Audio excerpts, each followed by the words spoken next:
Saludamos a los que nos están viendo por YouTube. Yo no sé si está muy apagada la cosa, los que tienen ahí su Biblia, encienda su Biblia, abra su Biblia.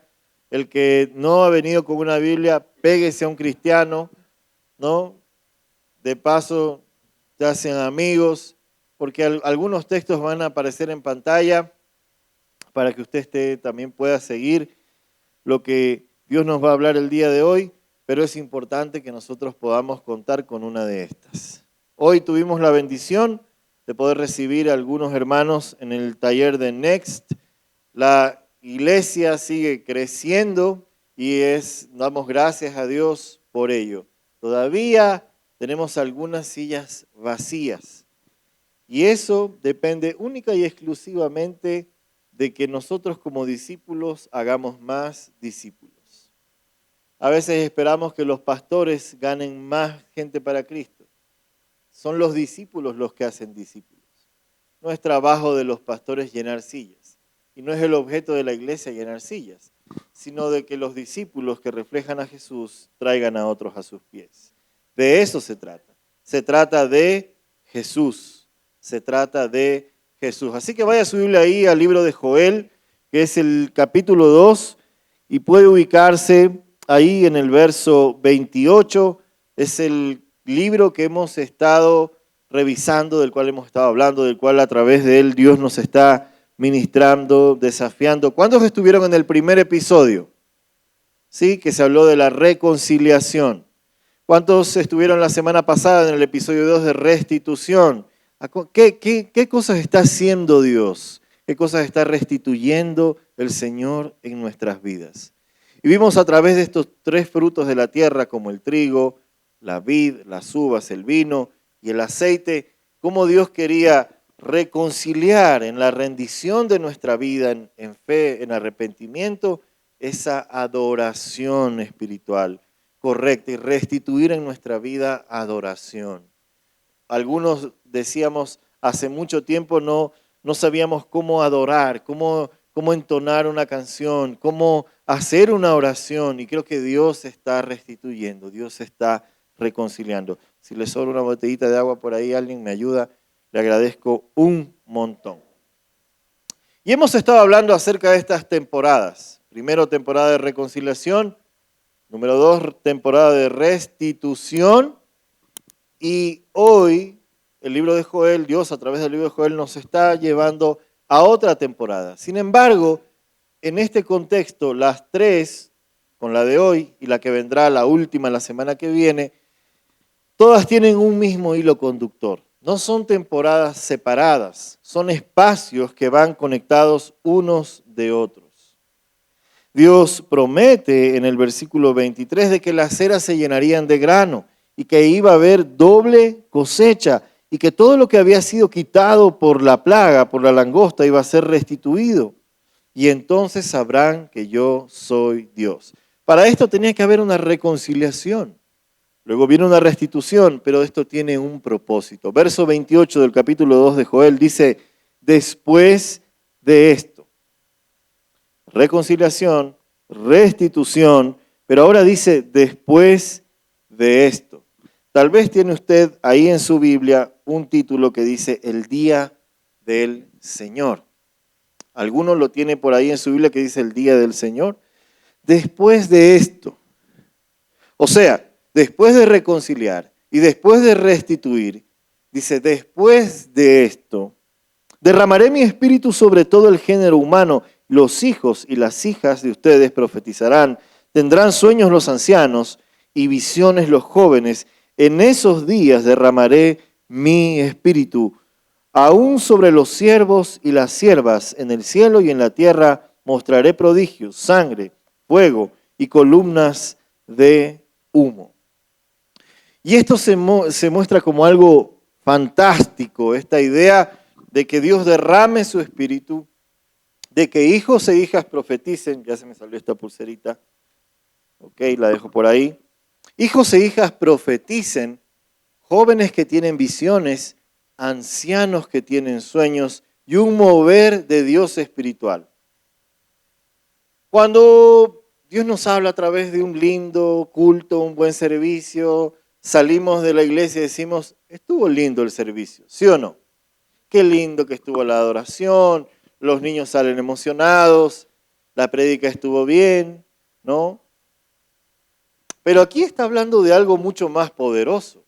Es decir, dice, yo mostraré prodigios en el cielo y en la tierra, sangre, fuego y columnas de humo. Hijos, niños que profetizan, jóvenes que tienen visiones y ancianos que tienen sueños. Esto no es un domingo cualquiera, no es una reunión cualquiera, no es un movimiento religioso cualquiera. El día del Señor promete y se muestra con poder. Pablo decía que el reino de los cielos no puede ser únicamente palabras, sino poder de Dios en el Espíritu Santo. Nuestra cultura religiosa nos ha encerrado en una visión dominguera de nuestra fe, donde el que peca y reza empata, entonces voy a la iglesia para que Dios no se enoje conmigo y de ahí el lunes seguimos sobreviviendo. Cada quien se lleva su mochila después de que sale de un servicio y la vida sigue. Y en esa la vida sigue, pues muchos hoy no se sienten tan vivos. Y los hombres, las mujeres, el ser humano, de alguna forma siempre hace cosas para sentirse vivo. ¿Ha dicho usted, voy a hacer esto para sentirse vivo? ¿Ha escuchado la frase, hay que vivir el día a día, hay que sentirse vivo, hay que hacer cosas para sentirse vivo? Y nos metemos en rutinas o en cosas ocasionales para sentirnos vivos. Hace mucho tiempo, hace 10 años exactamente casi, en nuestra luna de miel había una entrada a una montaña rusa, cosa del demonio. Y en esa montaña rusa, bueno, en esa cosa,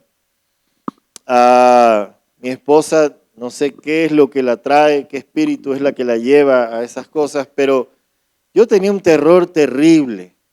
Y toda la gente entraba emocionada, wow, vamos a subirnos a esto y no sé qué. Yo estaba temblando, las piernas me temblaban, estaba pálido, me dolía el estómago, yo no quería saber nada de subirme a esa cosa. Y en eso veo una señora que debe haber tenido todos los años, no sé, y ella estaba así y con una amiga de la tercera edad. Y las dos mujeres mayores se reían y se subieron y decían, esto sí es sentirse vivo. Yo dije, aunque sea por vergüenza, me voy a tener que subir a esto, porque si se suben estas dos mujeres de años, ¿cómo yo no me voy a subir? Entonces me subo y esta montaña rusa tenía algo peculiar. No ibas sentado, ibas colgado. O sea, era peor todavía. Entonces te subes a esto, ¿no? Y yo le decía a mi esposa, el Señor me dijo que no, esto no es de Dios, que hay que bajarse y que no sé qué. Y ella no quería bajarse, ¿no? Por último, usó la psicología inversa y me dijo, ¿quién será entonces el que me va a acompañar si mi esposo no me acompaña? Entonces, bueno, yo accedí a sentarme. Y cuando estábamos ya en el asiento, en esa cosa, venía algo que te abrazaba y te ponías así.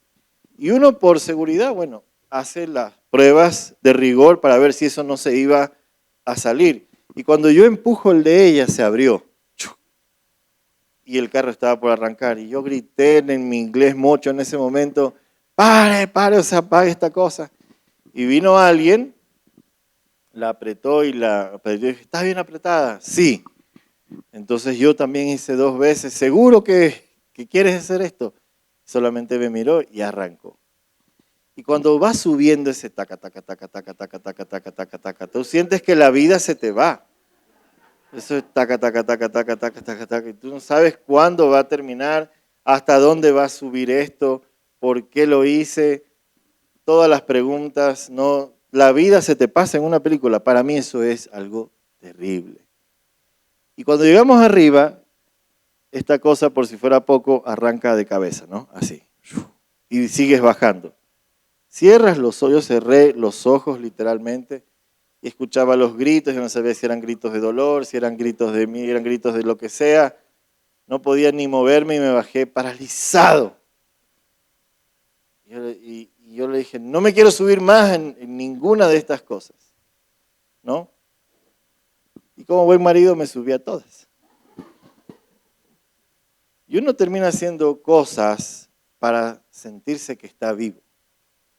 Termina haciendo locuras. A veces terminas haciendo cosas que van en contra de tu voluntad, que atentan contra tu propio cuerpo, que atentan contra tu alma, contra tu mente, pero solamente las haces porque quieres sentirte vivo. Entonces hay una cierta necesidad de vida en el ser humano. Hace unos 9 años estaba en un hospital con un paciente que padecía cáncer y ya estaba en sus últimos días, y en la madrugada él gritó. Recuerdo, habían 3 personas más en esa habitación, 3 enfermos más. Yo me quedé cuidándolo a él en esa madrugada, y él gritó en un momento, se despertó y gritó, quiero que me den vida. Y yo me quedé impactado de esa declaración. Y después se durmió. Unos días después falleció. Y de alguna forma queremos vida, porque tal vez no nos sentimos tan vivos como creemos que estamos. Y la iglesia añora un avivamiento, porque la iglesia en algunos momentos se ve como algo que se repite semana a semana, como tal vez lindos tiempos, tal vez un protocolo bien organizado, pero no necesariamente con la vida de Dios. Y la iglesia ha orado y ha clamado y ha doblado rodillas por la manifestación de este día del Señor, donde dice que los hijos y las hijas de ustedes profetizarán, los jóvenes tendrán visiones y los ancianos tendrán sueños, y donde habrán maravillas y habrán prodigios y columnas de humo y de fuego. Y tú dices, wow, ¿y dónde queda esa iglesia? ¿De dónde viene ese mover? Para muchos esto quedó en el pasado y dicen, ya no es tiempo de milagros. Ya no es tiempo de un mover del Espíritu Santo. Solamente, como decían los tesalonicenses, tenemos que esperar que el Señor nos lleve y ya. Y Pablo llega incluso a este grupo de personas en Tesalónica y les dice, ¿por qué se han dejado morir? Se han dejado estar, dejaron de vivir. Llegaron al punto de dejar de trabajar. Por eso el apóstol dice, el que no trabaja, que no coma, les dice a ellos. Porque esperando que Dios se los lleve al cielo paraditos, se quedaron pasivos. Y Dios se ha movido en el tiempo siempre, siempre entregando vida. En el Génesis sopló un aliento de vida para que el género humano, la humanidad, tuviera vida. Y sopló este aliento de vida en el hombre, el Espíritu de Dios en el hombre. Esto que para los hebreos no tiene pronunciación, este Ruaj, Yahvé, este aliento de Dios que produce la vida. Dios da la orden a la tierra y la tierra produce los frutos. El mar y se multiplican los peces. Y en el cielo se multiplican las aves. Dios siempre ha estado entregando vida. Dios siempre ha estado entregando vida. Siempre ha habido un mover de ir en ese río de Dios. Así que el avivamiento no es una visitación de un momentito. No es un gran evento con un tiempo de adoración de 2 horas. No son escalofríos y temblores espirituales. Es la manifestación del reino entre los hijos de Dios. Pero es el río de Dios, como dice Ezequiel y como dice Apocalipsis, un río de Dios que está fluyendo. La pregunta es si nosotros estamos dispuestos a meternos en ese río. El avivamiento no es algo que viene de repente, está ahí. Sigue corriendo, porque Dios sigue siendo Rey, porque el Espíritu Santo sigue siendo Dios y Cristo sigue siendo Señor. Es un río que se mueve. Y nuestras estructuras religiosas lo que han hecho es, a veces, pensando en normar esto que anhelamos como avivamiento, una estructura que se queda fuera del río. Una estructura que se queda fuera del río, fuera del mover de Dios. Pero queremos un mover de Dios. Porque muchos están orando por un milagro, ¿sí o no?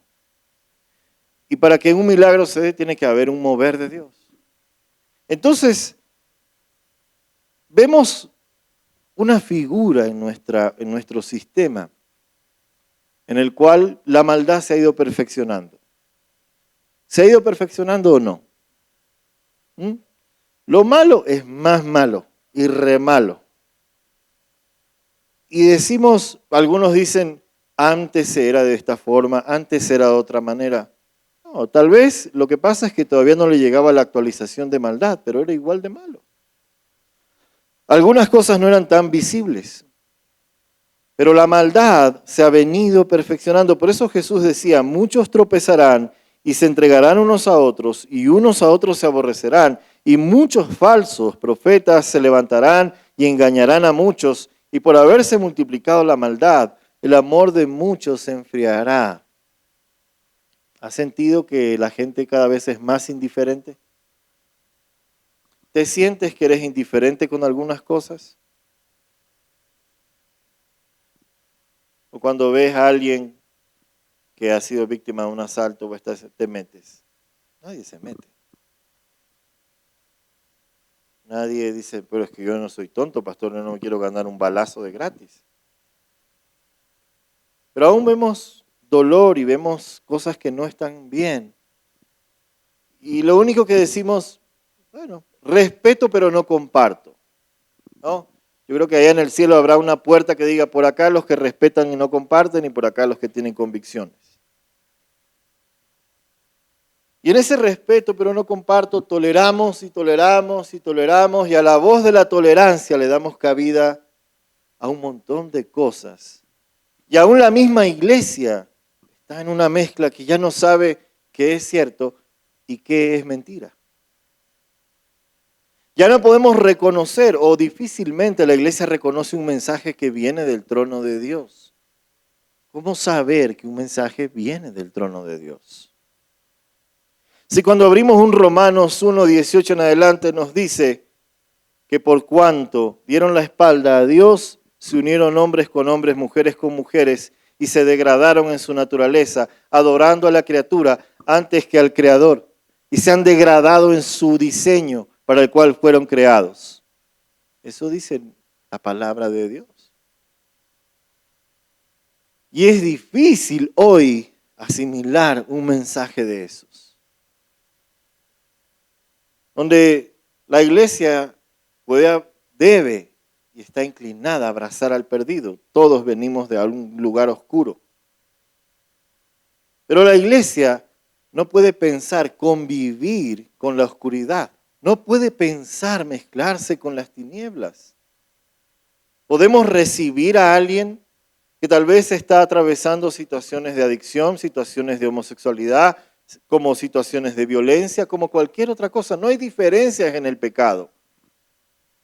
Pero podemos tomar la palabra y la dirección de Dios para decir, esto es lo que Dios dice. No lo que un sistema religioso dice. Si fuiste creado con una masculinidad, con feminidad, con un género, con un propósito, ¿por qué la humanidad se ha inclinado a hacer distintas formas de eso?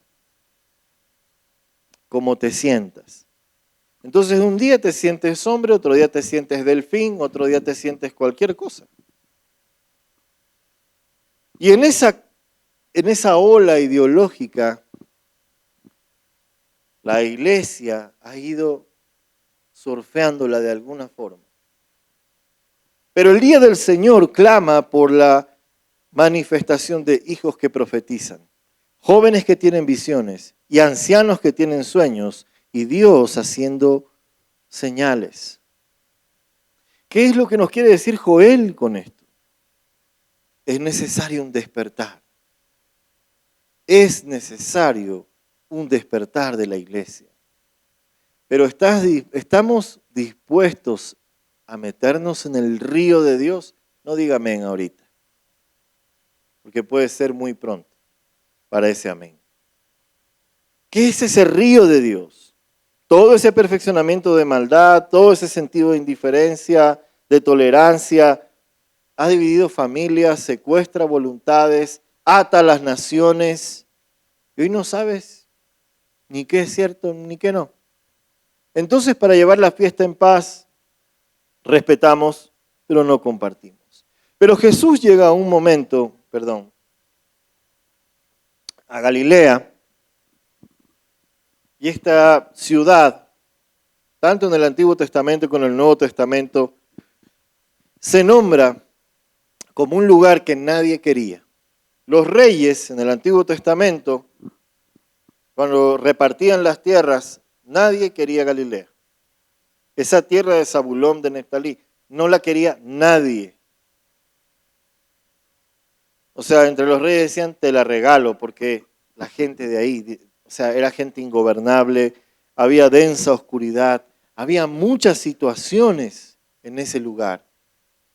Y por eso Jesús dice en Mateo 4, 15 al 17, tierra de Zabulón y tierra de Neftalí, camino del mar del otro lado del Jordán, Galilea de los gentiles, el pueblo que habitaba en oscuridad. Había un pueblo que habitaba en la oscuridad llamado Galilea. ¿Habrá algo de oscuridad en nuestra ciudad? ¿Habrá algo de oscuridad en nuestro barrio? ¿Habrá algo de oscuridad en medio de nuestras ciudades? Pero Jesús dice, el pueblo que habitó en la oscuridad ha visto una gran luz sobre los que vivían en densas tinieblas. La luz ha resplandecido. Y Jesús estaba hablando de un despertar. Él era el despertar. Jesús hace la descripción corta y precisa del estado de una ciudad. Tinieblas, densa oscuridad. Pero una luz que llega, un despertar. Él muestra la condición de un mundo, no de un mundo sin Dios, porque el mundo no se ha quedado sin Dios. Dios sigue siendo Dios. Adivina quién le dio la espalda a Dios. Dios sigue estando ahí. Adivina quién se alejó. Dios sigue siendo rey, sino de un mundo que le ha dado la espalda a Dios. Es otra cosa totalmente diferente. Por eso la Biblia nos dice en Romanos 1:25, cambian la verdad de Dios por la mentira, adoran sirviendo a los seres creados antes que al Creador, quien es bendito por siempre. Amén. Simplemente lo que ha hecho es darle la espalda a Dios. Porque pensamos que relación con Dios es esta reunión de domingo. Y el odre, como decíamos la semana pasada, todavía no se transforma. Es imposible recibir un vino nuevo. Anuncia el despertar Jesús. Él dice, el cumplimiento de las profecías ha llegado. Vivían en gran oscuridad, pero la luz.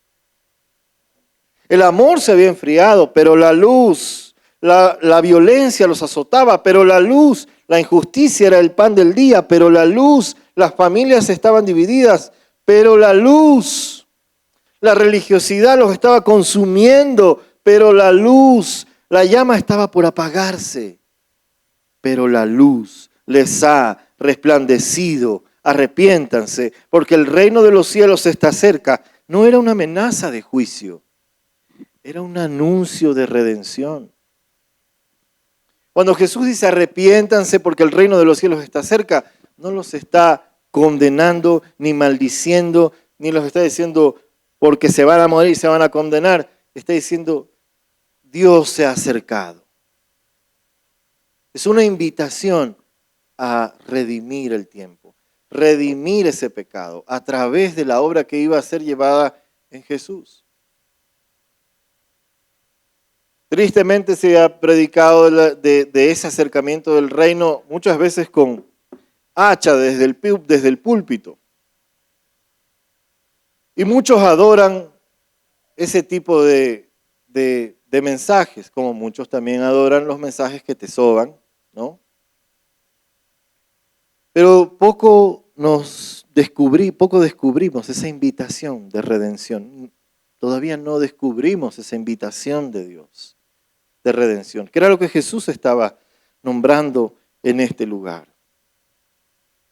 Tal vez hoy no te sientes bien o en tu mejor momento espiritual, pero la luz.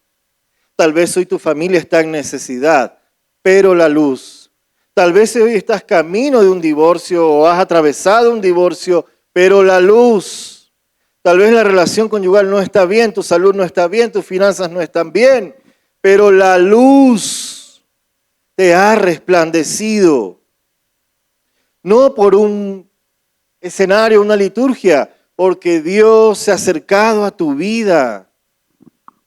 ¿O tú crees que es una mera coincidencia o el plan de un tercero el que tú estés aquí, sentado, sentada, recibiendo revelación? Estás dentro de ese plan de Dios. Hay cosas que reconciliar. Entonces tú puedes decir, aunque las cosas no vayan bien, pero la luz me resplandecerá. ¿Cuántos quieren que la luz de Cristo les resplandezca? ¿Cuántos quieren salir de una oscura religiosidad para que la luz de Cristo obre en nuestras vidas? Amén. Por eso dice, la luz les resplandecerá. Entonces, ¿para qué vino Jesús a la tierra? ¿Para hacer lindas reuniones? ¿Para escuchar buenos sermones? ¿Para qué vino Jesús a la tierra? La Biblia nos dice que de tal manera nos amó que Dios envió a su Hijo unigénito para que todo aquel que crea en Él no se pierda, sino que tenga vida eterna. Nos revela el primer propósito de Jesús viniendo a la tierra. Nos ama, nos cedió a sí mismo para reconciliarnos con Él. Pero Isaías profetiza acerca de Jesús y dice, no acabará de romper la caña quebrada, ni apagará la mecha que apenas arde. Con fidelidad hará justicia. Isaías 42:3. Otro de los propósitos por los cuales vino Jesús a la tierra es a darle vida a esa llamita, esa mecha que estaba por apagarse. Porque 400 años de silencio vivió el pueblo de Israel antes de escuchar la voz de Juan el Bautista.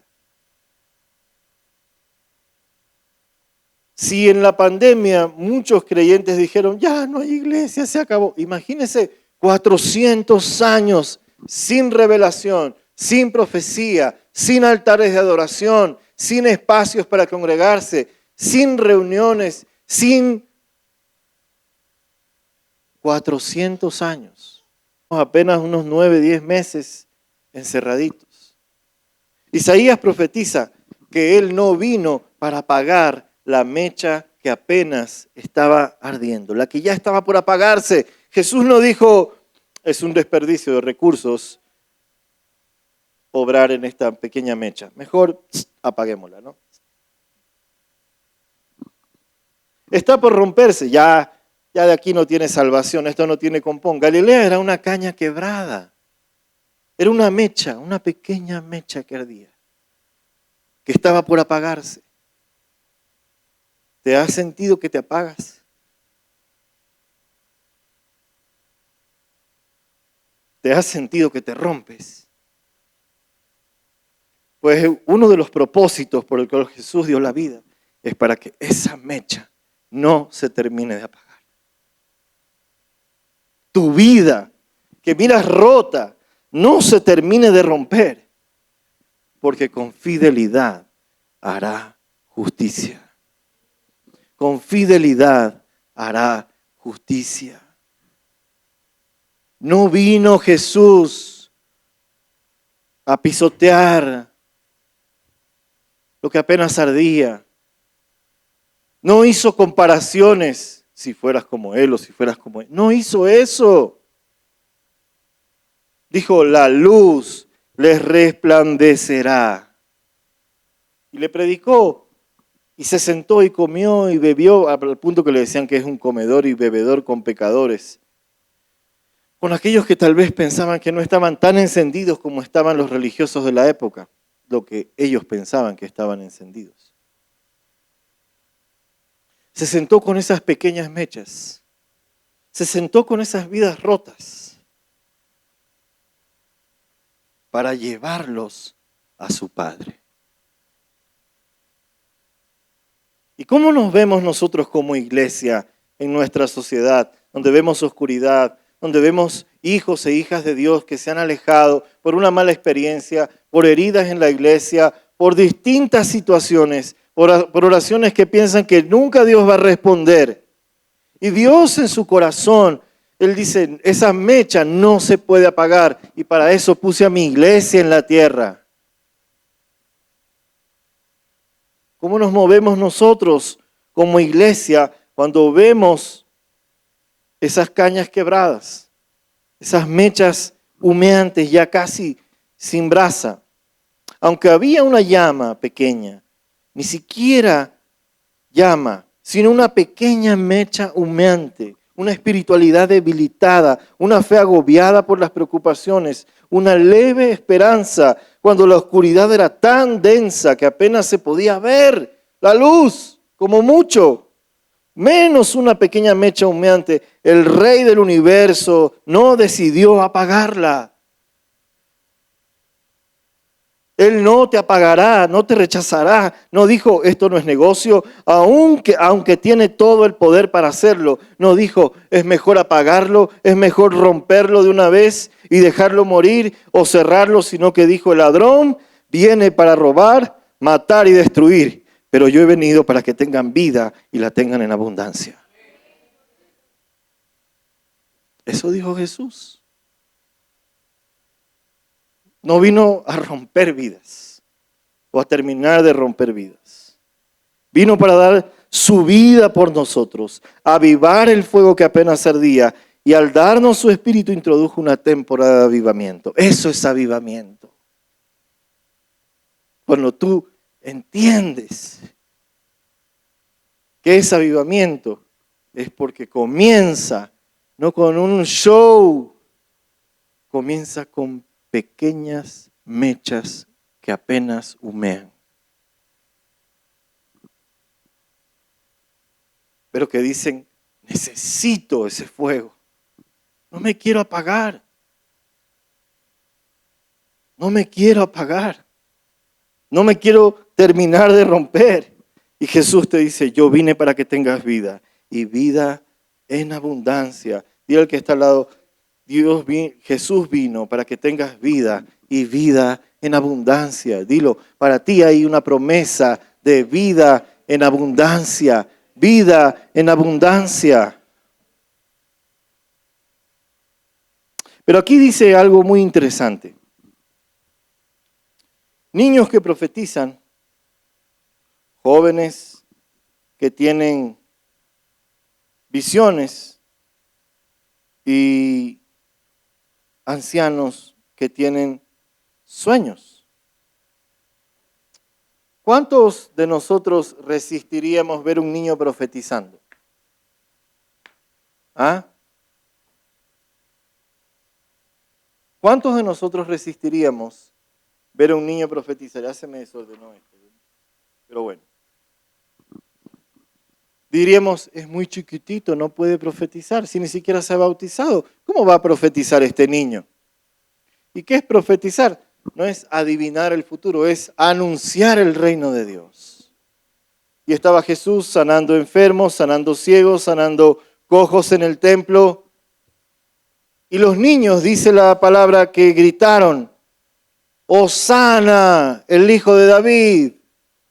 Y los fariseos se enojaron y les dijeron, ¿no escuchas lo que están diciendo estos enanos sinvergüenzas?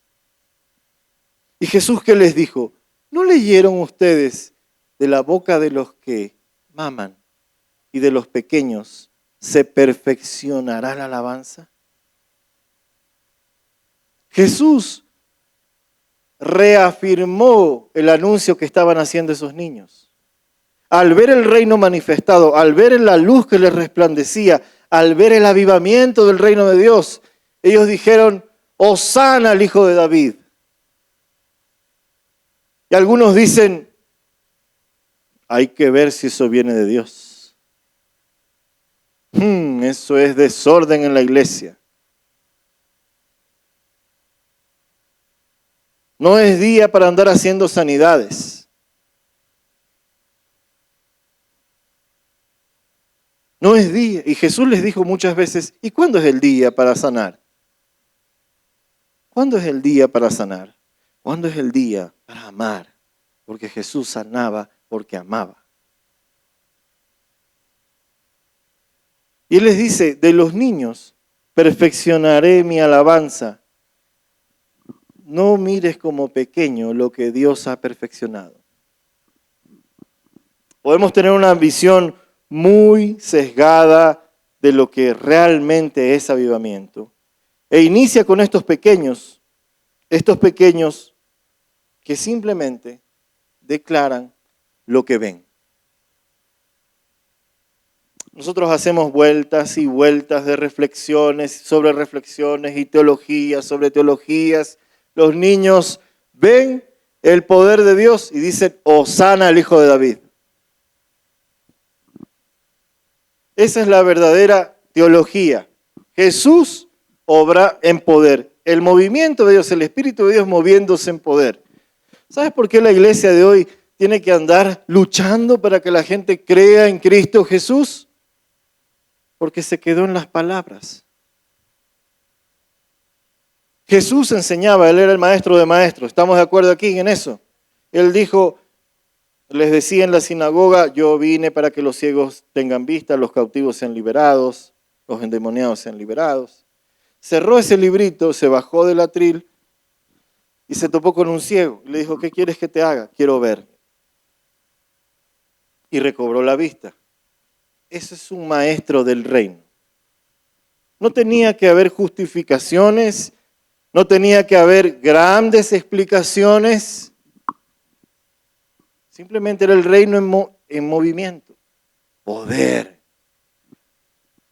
Nos pueden salir muchos versículos, pero el mundo está esperando, dice la Biblia, la creación misma espera la manifestación de los hijos de Dios, que cuando tú abras tu boca, extiendas tus manos, camines, tu sombra sane. Ojalá Dios me haga el milagrito, pastor. El que ora a Dios, debe creer que le hay. Debe creer que le hay. Inicia con estos niños que profetizan. Y esto nos muestra el orden de Dios. ¿Cuál es el orden de Dios? Primero la alabanza, después las ofrendas, después la prédica, después la alabanza y nos vamos. ¿Ese es el orden de Dios? ¿Ese es el orden de Dios? Dios está poniendo en primer lugar niños que profetizan. Mientras tú estás distraído porque este predicador está en camiseta, no en corbata y terno, Dios está hablándote de niños que van a profetizar. Ese es el orden de Dios. Niños que profetizan, no le va a caber en la cabeza a nadie. ¿Sabes cuál es uno de los mejores dones de Dios? Pincharnos el globo de lo que tú creías. Tienes una hermosa creencia, tienes planes, sí, cuéntale a Dios tus planes y verás. ¡Pum! Dios es especialista en pinchar globos. Y pone primero niños. Por eso esta iglesia ama a los niños. Por eso los niños en esta iglesia son lo primero. Jesús es lo primero. Amén. Estamos de acuerdo. Estamos diciendo que Dios nos ha llamado a posicionar en la boca de los pequeños, donde se perfecciona la alabanza, posicionarlos en esa esfera, en esa plataforma espiritual donde ellos anuncian.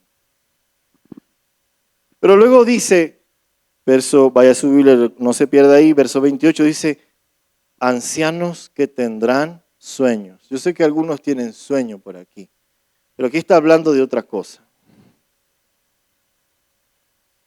Ancianos que tendrán sueños. ¿Para qué soñar? Si nos han dicho que de sueños no de sueños no se vive. Otros más intelectuales dicen, bueno, un sueño tiene que tener una meta, tiene que tener objetivos y tener una línea de procesos, entonces el sueño se convertirá en algo. Pero a veces un sueño es solo un sueño. A veces el sueño es solo un sueño. El otro día le preguntaba al hijo de un amigo, 2 años, ¿qué quiere ser de grande? Astronauta. Un sueño es solo un sueño. Nuestro pensamiento latino y humano limitado, hermanos, dice, bueno, sí, yo también quería ser astronauta. Y por dentro decimos, este niño está soñando. ¿Hace cuánto no sueñas? ¿Hace cuánto que perdiste la capacidad de soñar? Cuando habla de ancianos, sí, se refiere un poco a un espacio generacional, pero también habla de la experiencia que hemos recorrido. No necesariamente porque estás viejo. Lo que está hablando es que aunque tú creas que han pasado los años, todavía Dios quiere darte un sueño. Todavía Dios quiere darte un sueño. ¿Cómo nos movemos por sueños, pastor? Uno no puede andar por la vida de soñador. Bueno, a veces Dios te va a pinchar el globo para que aprendas a moverte solo por un sueño. A Juan el Bautista, que era el primo de Jesús, predicaba y Jesús dijo que después de este no iba a haber mayor profeta en la tierra. Porque él no solamente profetizó del Mesías, sino que lo vio. Por eso dice, este es mayor que los anteriores, porque él vio la profecía cumplida. Pero al mismo Juan el Bautista esto le rompió la cabeza, esta luz que le estaba resplandeciendo a Galilea, este Mesías que hacía milagros, ¿será que es? ¿Será que no es? ¿Será que...? Vayan y pregunten, les dijo Juan a sus discípulos. Juan el Bautista no estaba convencido del todo si su primo era el Mesías profetizado, si este avivamiento era real. Y él dice en Lucas 7, 18 al 23, cuando se acercaron a Jesús, ellos le dijeron, Juan el Bautista nos ha enviado a preguntarte, ¿eres tú el que ha de venir o debemos esperar a otro?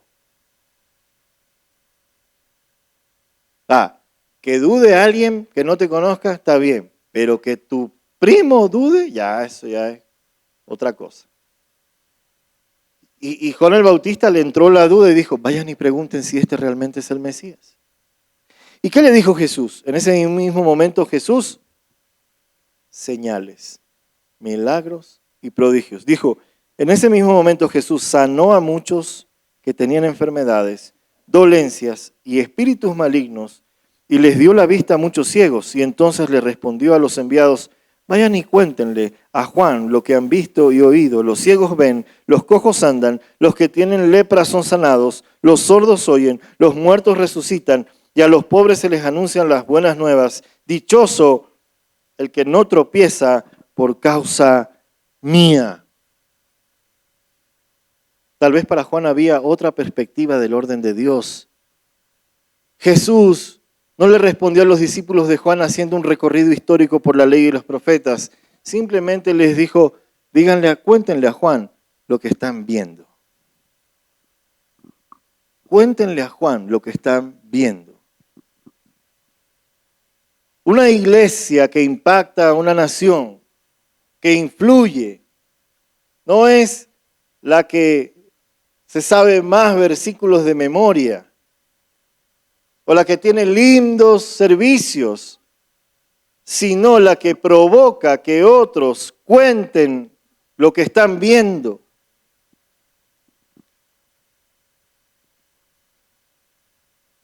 Pero si nos cuesta invitar a alguien a la iglesia, a nuestra casa espiritual, todavía nos cuesta eso. Y ese es uno de los primeros, tal vez tú no te has dado cuenta, pero hay pequeños milagros cotidianos que Dios nos permite tener. Ese es uno de ellos. Reencontrarte con un amigo, con una amiga, contarle lo que Dios está haciendo en tu vida, invitarlo al lugar donde Dios está haciendo cosas en tu vida. Tal vez está procesándote, te está moliendo, te está prensando, aceite está saliendo de ahí, hay cosas que están pasando, pero tú dices, tienes que escuchar y tienes que encontrarte con el Cristo que yo me he encontrado. No se trata de que les hablemos bonito a la nueva generación, sino de que vean poder. Y ese primer poder se refleja en cuántas personas seguirán a Jesús porque tú mostraste ese poder. Jesús dijo, vayan y cuenten lo que ven. Nada más. No hagan una predicación, no hagan un sermón. No lo necesitan. Vayan y muestren lo que ven. Los ancianos tendrán sueños. José, esposo de María, padre de Jesús, ¿no? Llega un día, él está sentado, él ya sabía que María había quedado encinta por el poder del Espíritu Santo, ¿no? Y un día él se sienta con María y le dice, a ver, o sea, entonces estás embarazada, pero tú y yo, nada. El Espíritu Santo, sí, el Espíritu Santo, ok. ¿Y un ángel te dijo? Sí, José, un ángel me dijo. Ok. Y dice la Biblia, dice el texto, que José resolvió que tal vez era buen negocio divorciarse de María. Esta parte de la historia no la hemos tocado en Navidad. Pero José quería divorciarse de María para no exponerla a la vergüenza. Tal vez es buen negocio que tú y yo nos divorciemos, porque esto de que el Espíritu Santo te concibió y que el ángel te dijo y que no sé qué y no sé cuánto, pues la verdad que si no me convence a mí, poco o nada, tal vez convenza a otros.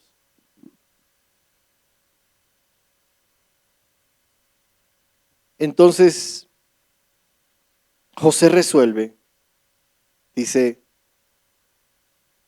divorciarse. José tenía un plan. ¿Tienes un plan? El plan de José era divorciarse en ese momento. No podemos juzgar a José. Entonces, uy, José, qué incrédulo. No, si su prometida aparece encinta de la nada y te dice que un ángel le dijo que el Espíritu Santo... ¿Vas a juzgar a José? Pero José quería divorciarse porque sentía vergüenza, porque esto no es parte del plan. Esto no puede ser, no entra, no calza dentro de los planes. Entonces era mejor negocio divorciarse. Tal vez el divorcio es lo más conveniente. Tal vez nos vamos a ahorrar críticas, opiniones, tal vez ahorremos dinero en terapias, tal vez le ahorremos tiempo a nuestros pastores en consejerías, tal vez no nos generamos tanto dolor en las rodillas orando por esto, María, así que mejor es divorciarse. Dice que el texto que José era un hombre justo. Entonces José decía, yo soy un hombre justo y no quiero hacerte daño, no eres tú, soy yo, María, no eres tú, soy yo. No te preocupes, al niño no le va a faltar nada, ¿no? Pero así esto del espíritu y del ángel, mejor lo tenemos acá entre nosotros. Sí, a José le parecía un buen plan. Pero entonces, dice la Biblia, se le apareció en sueños, diga conmigo, sueños, un ángel del Señor. ¿Y los ancianos tendrán qué cosa? Un sueño a veces es un sueño. José tenía un plan. Era un hombre justo. Tal vez él decía, de sueños no se vive. Pero se le apareció en sueños un ángel del Señor y le dijo, José, hijo de David, no temas recibir a María por esposa, porque ella ha concebido por obra del Espíritu Santo, dará a luz un hijo y le pondrás por nombre Jesús, porque él salvará a su pueblo de sus pecados. Y todo esto sucedió para que se cumpliera lo que el Señor había dicho por medio del profeta. La Virgen concebirá y dará a luz un hijo y lo llamarán Emmanuel, que significa Dios con nosotros. Y José se despertó Y cuando José se despertó, hizo lo que el ángel del Señor le había mandado y recibió a María por esposa. El plan era el divorcio, pero en el sueño Dios dijo, hay un plan mucho más grande. El plan humano era, vamos a guardar las apariencias, pero José tuvo un sueño. Dios le dio un sueño. Y no le dio un ideal, literalmente le dio un sueño. ¿Cuántos tuvieron un sueño esta madrugada? Levante la mano. Algunos soñaron con algo. ¿Mm? En los últimos años, ¿has soñado con una ola? ¿Has soñado con agua en los últimos años? Levante la mano los que han soñado con eso. Hay algunos. Hay un río de Dios que está fluyendo. ¿Será coincidencia que muchos estén soñando con lo mismo? Para Dios a veces un sueño es el medio para que todo lo que sucedió se cumpliera, para que todo lo que dice, todo esto sucedió para que se cumpliera lo que el Señor había dicho por medio del profeta. Ese sueño tenía una conexión con todo lo que Dios había dicho por los profetas. Y los sueños que tal vez Dios está poniendo en tu vida tienen que ver con un cumplimiento de Dios dicho por un profeta que habla de un día del Señor, donde los hijos y las hijas de ustedes profetizarán, donde los ancianos tendrán sueños y donde los jóvenes tendrán visiones. ¿Será coincidencia que haya, por lo menos habían más de 8 que tenían el mismo sueño en el último año? Aquí. Pero vamos a darle el beneficio de la duda con José. Y José se encuentra, ya el niño nace y se encuentra en una encrucijada y había una persecución en Egipto, en la ciudad donde estaba José. Y él se va a dormir y tiene un sueño. Mateo 2, 13 y 14 dice, cuando ya se habían ido, un ángel del Señor se le apareció en sueños, otra vez. Sé que a Dios le encanta este canal. Otra vez le habló a José en sueños y le dijo, llévate al niño, toma a su madre, huye a Egipto y quédate allí hasta que yo te avise, porque Herodes va a buscar al niño para matarlo. Así que se levantó, o sea, se despertó, estaba soñando. Todavía era de noche, tomó al niño a su madre y partió para Egipto, donde permaneció hasta la muerte de Herodes. Y de este modo se cumplió lo que el Señor había dicho por medio de los profetas. ¿Tienes un plan? ¿Aún crees que estás aquí por tu plan? ¿Era tu plan hoy? Tal vez para muchos y muchos que nos ven en YouTube no era el plan de estar viendo esta transmisión o de estar aquí el día de hoy, pero por el sueño de alguien más y las oraciones de alguien más, estamos aquí hoy. José no se movió por un sueño, por 2 sueños. Y quién sabe cuántos sueños Dios le dio a José en su vida. Yo no sé cómo hizo José para resolver este tema de que cada vez que se iba a dormir, tal vez Dios le mostraba algo nuevo. ¡Wow! Imagínate el profeta Zacarías, en el libro de Zacarías, desde el capítulo 1 hasta el final. Sueño tras sueño, tras sueño, tras sueño, tras sueño, tras sueño. A Dios le gusta hacerte soñar. Aunque creas que ya no es tiempo de soñar, aunque creas que ya no te dan las fuerzas para soñar, a Dios le encanta que tú sueñes. ¿Sabes qué? Le encanta darte sueños de Él. ¿Y sabes cuando un sueño viene de Dios? ¿Sabes lo que sucede cuando un sueño viene de Dios? ¿Cómo sabes que un sueño viene de Dios? Porque ese sueño va a hacer que tal vez tú dejes algunos tuyos. Cuando un sueño viene de Dios, seguramente va a pasar que dejes algunos sueños tuyos. Algunas cosas que esperas que se cumplan algún día, tal vez cuando adoptes un sueño de Dios, va a implicar que algunos de esos sueños tal vez nunca lleguen. Pero ten la seguridad que el sueño de Dios tiene un plan de bien y un futuro y una esperanza. Era un hombre justo que pensaba que iba a caer en vergüenza, pero Dios lo hizo partícipe del nacimiento de Dios con nosotros, Emmanuel.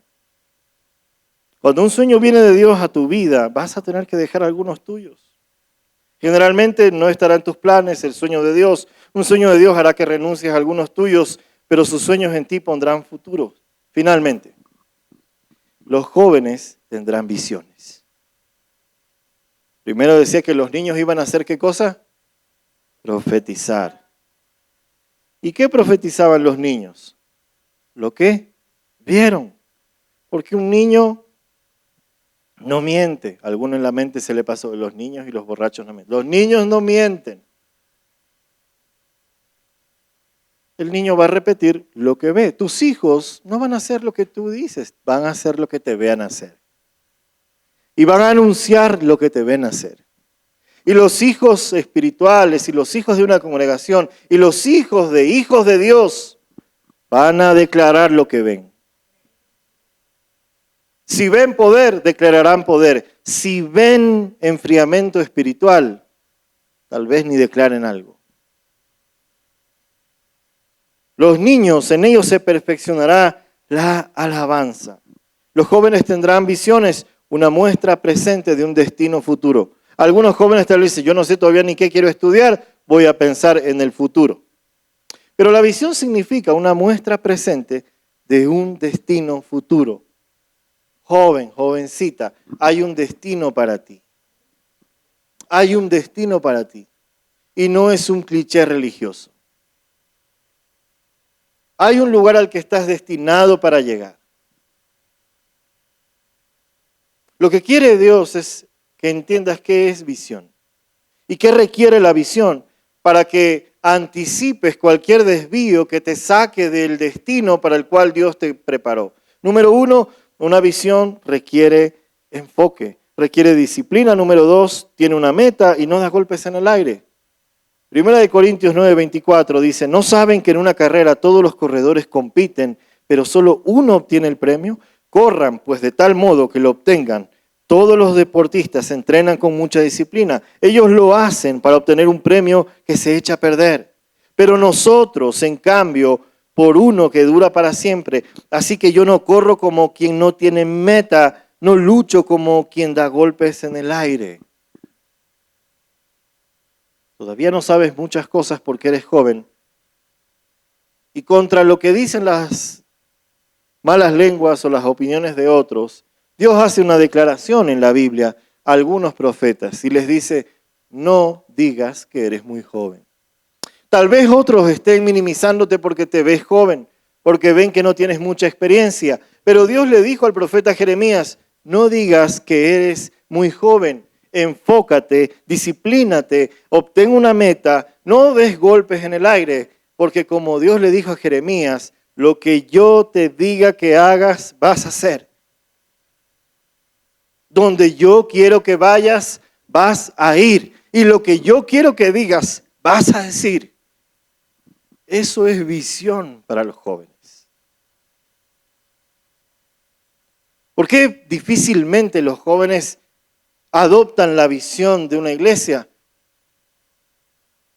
Les cuesta a veces y están luchando por eso, porque no hay un canal que les ayude a enfocar, a encauzar esa fuerza, a darles promesa de Dios y a dejar de verlos como la última rueda del coche. En las iglesias típicamente los niños y los jóvenes son la última rueda del coche.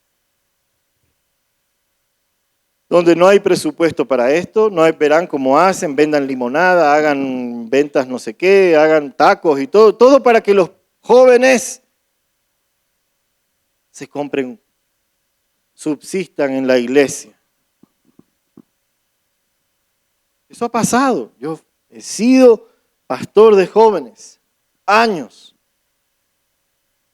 como iglesia no estamos en el orden de Dios muchas veces. Los niños y los jóvenes, ellos llevarán el anuncio y plasmarán la visión de los sueños de los ancianos. Hay un río de Dios que está fluyendo, Iglesia Epicentro. ¿Te metes o no te metes? ¿Te sumerges o te quedas a la orilla? Bueno, se lo puede ver de varias formas. Yo creo que esto de aquí pudiera ser... José tenía un plan, José tenía muchas formas de verlo. Dios le dio un sueño, una orden a través de un sueño. Y Dios te invita a restaurar tu familia, restaurar tu relación con Él, a través de renovar esos sueños. Para que seas parte del mover cuando veas que tus hijos, que los niños, que aquellos que son pequeños estarán anunciando el poder de Dios que está obrando a través de sus papás, de los amigos de sus papás, de sus iglesias, de sus pastores, de sus líderes, de sus maestros de escuela dominical. Ellos no van a decir qué lindo hoy la clase, sino dirán, Hosana el Hijo de David. Porque los cojos ven, los cojos ven, los cojos caminan, los ciegos ven. Lo bueno es que todo esto se puede editar. Los ciegos ven, los cojos andan. Y de los que están cautivos por espíritus malignos, salen fuera. Salen fuera. Pablo dice en Corintios, el reino de Dios no puede ser solo palabras. Es poder de Dios por el Espíritu Santo. Poder de Dios por el Espíritu Santo. Finalmente dice aquí, eso es lo malo con los pastores, no dice final y es el final del final y el final del final, ¿no? Pero ahora sí es el final final, promesa. Verso 29 dice, derramaré mi espíritu sobre los siervos y las siervas. ¿Por qué hace esta diferencia Dios? Niños, ancianos, jóvenes, siervos y siervas. ¿No es lo mismo? ¿No es lo mismo? Un teólogo mexicano decía, ni lo uno ni lo otro, sino todo lo contrario. ¿No? Ya saben quién es. No le vamos a dar propaganda aquí. Hay una diferencia en este espacio. ¿Por qué dice Dios que derramará su espíritu aún? Ya lo hizo sobre los niños, ya lo hizo sobre los ancianos, ya lo hizo sobre los jóvenes. Lo dice aún sobre mis siervos y mis siervas. ¿Qué es esto? ¿De qué se trata? ¿Se trata de los pastores? No, no se trata de los pastores. La palabra que se traduce aquí dice de los esclavos. Y los esclavos en ese tiempo eran personas que habían perdido todo sentido de humanidad, de dignidad, de propiedad, ellos mismos. Eran personas que estaban al servicio de, que venían de un contexto difícil. Jesús va a la zona de Nazaret y se encuentra con la corrupción de este gobierno de Herodes que endeudaba y encadenaba y ataba a los ciudadanos. Y cuando confrontan a Jesús con algo relacionado a él le dice, vayan y díganle a esta zorra, porque es un corrupto, por eso le está diciendo eso. Porque estaba atando al pueblo a través de leyes que empobrecían. Entonces había un grupo de personas en la sociedad, ya desde el Antiguo Testamento y en el Nuevo Testamento, que ellos mismos no se consideraban personas. Los cobradores de impuestos perdían la ciudadanía. Dejaban de ser ciudadanos, no tenían derechos. Los pastores de ovejas, los médicos estaban asociados con los brujos, los carniceros, los curtidores de cuero, que usaban los mismos escribas para escribir sus libros, pero al mismo tiempo consideraban inmundo el que curtía un cuero. ¿Qué está diciendo aquí Dios? no será por el modelo humano. Porque aún lo menospreciado del mundo, dice, escogió Dios para avergonzar a lo fuerte. Esta palabra de sobre mis siervos y siervas, es decir, esto no será por el modelo de los hombres. No será por la buena dicción o la buena predicación de algunos. No será por el acento que le pones, ni el piano que pones detrás. No será por el modelo de los hombres, aún con aquellos que piensan que no son nada y que no tienen nada que ofrecer y que algunos son incluso dentro de la misma congregación, a veces separados, rechazados. Aún sobre ellos yo derramaré mi espíritu.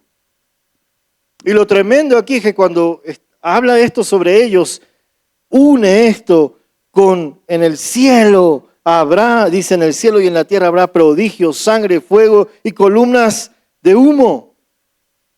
Aún con aquellos que sienten que no son nada. Porque el avivamiento no se trata de contextos. No se trata si tuviste un pasado difícil. No se trata de que si tienes o no los recursos. No se trata si apenas mi familia me sigue en Instagram. ¿Quién me va a seguir? No se trata si tienes un título o si tienes el cargo de. Se trata de Dios derramando, decidiendo derramar sobre hijos e hijas. No es el contexto lo que va a definir un mover de Dios. Pero Dios escogió lo insensato para avergonzar lo sabio. Romanos 12 dice, no se crean ustedes los únicos que saben. Cuidado. Debemos orar por sabiduría, pero cuidado que nosotros nos creamos el oráculo, porque podemos quedar en vergüenza cuando Dios inicie un mover y veamos a quienes no calificaban para el mundo, tal vez no calificaban para el sistema religioso de la época, haciendo milagros, señales y prodigios. Así que todos tenemos la oportunidad porque el reino de Dios se ha acercado. Se trata de que, aunque eres débil, ¿te sientes débil? ¿Alguien se siente débil? Sí, ya mismo es hora de comer. Sí, me siento débil, pastor. ¿Te has sentido débil? Pero Dios escogió a lo más bajo y despreciado. Dice, aún a lo débil para avergonzar a lo fuerte. Y aún si hoy te sientes nada, dice la palabra, hay una verdad en la palabra, pero Dios escogió lo que no es nada. Literalmente lo dice así, lo que no es nada para avergonzar y anular lo que es. Tal vez tú crees que no tienes nada, Dios dice, yo voy a escogerte para anular lo que es. Cuando sobre ti no había buen pronóstico, yo anularé lo que es.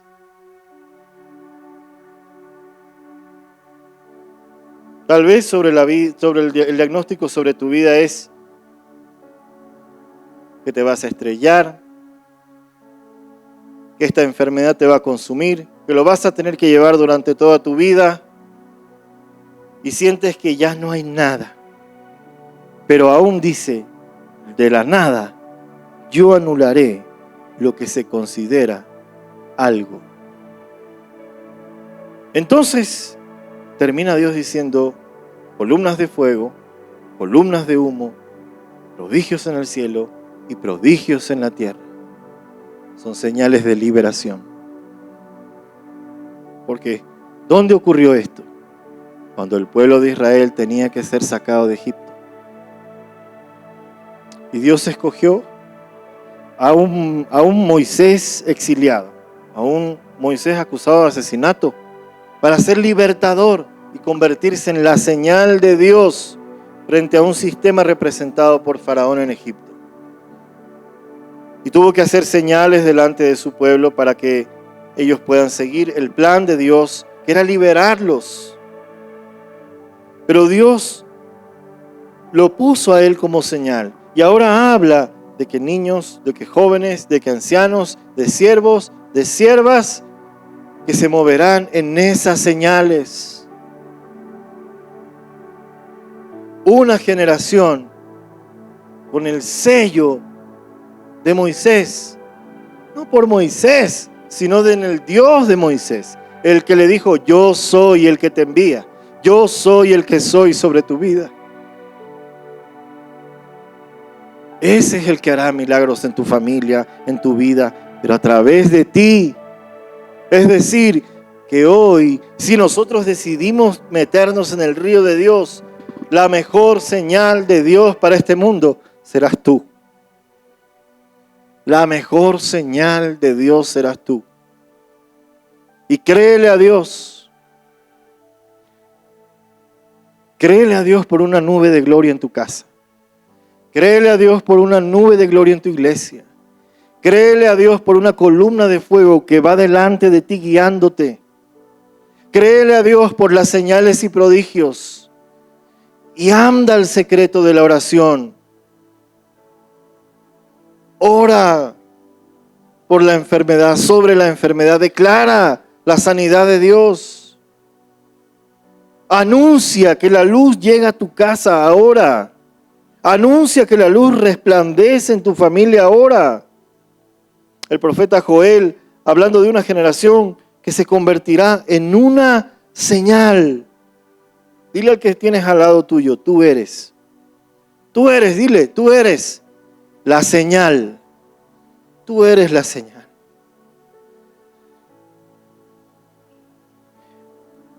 Hemos sido reconciliados o hemos aprendido acerca de la rendición y la reconciliación.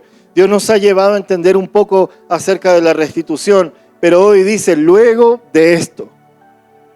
Dice ahí, verso 28, después de esto derramaré mi espíritu y sus hijos profetizarán, y sus ancianos tendrán sueños, y sus jóvenes tendrán visiones, y mis siervos y mis siervas tendrán mi espíritu, y haré milagros y haré prodigios en la tierra, y columnas de humo y columnas de fuego y sangre.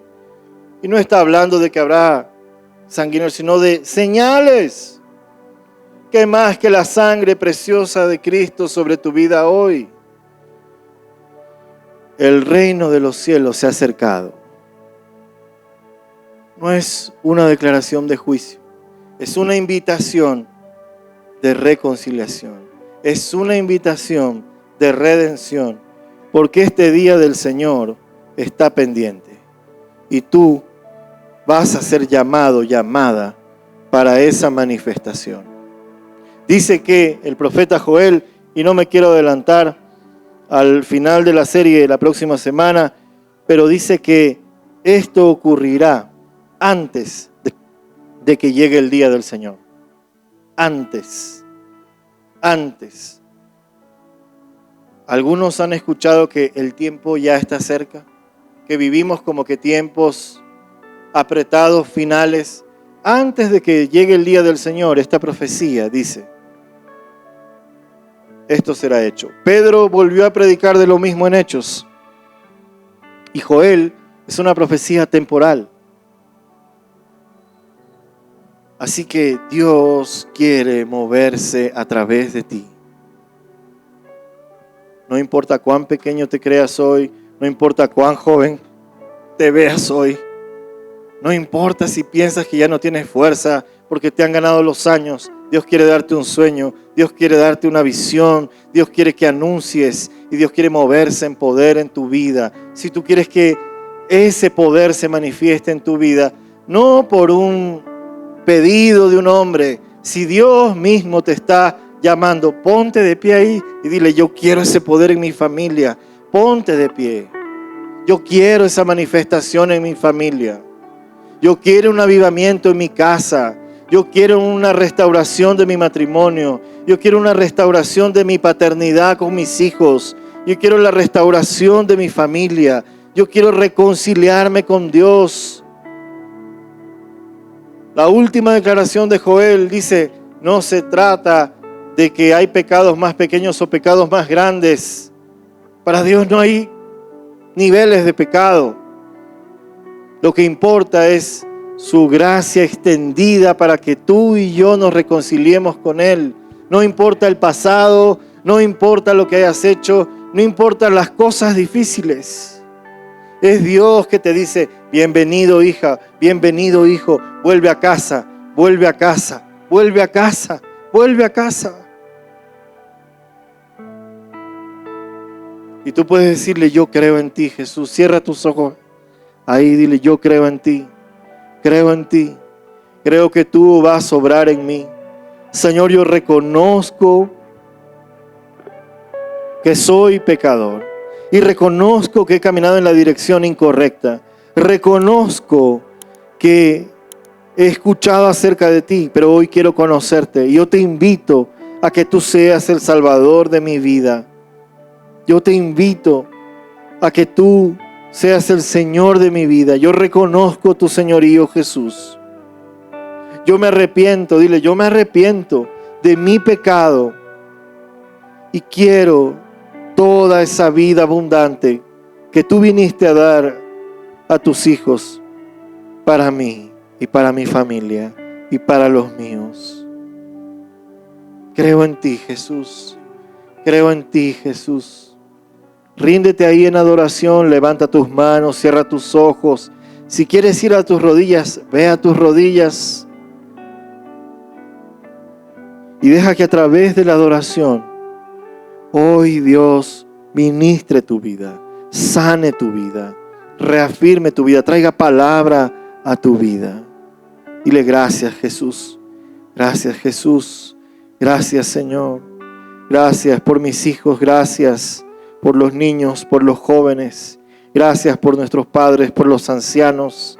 Gracias porque tú eres buen Padre. Gracias, Señor. Gracias.